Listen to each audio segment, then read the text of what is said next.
মা মেয়ের কিচেনে আপনাদেরকে আমন্ত্রণ জানাই। চলুন আপনাদের সঙ্গে আজকে শেয়ার করি দয়াকলা হাত ঘষে করে চচ্চড়ির এই রেসিপিটি। একবার খেলে কিন্তু বারবার খেতে ইচ্ছা করবে।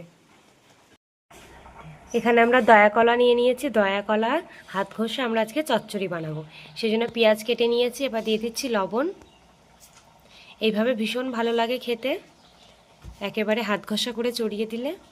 এবার দিয়ে দিচ্ছি হলুদ, লঙ্কা গুঁড়ো, এবার দিয়ে দিচ্ছি জিরে ধনে বাটা, আর চলে যাচ্ছে সরিষার তেল।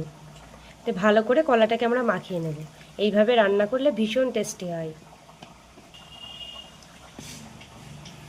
আমরা খুব ভালোভাবে হাতের সাহায্যে মেখে নিয়েছি। এবার এর মধ্যে অ্যাড করছি জল।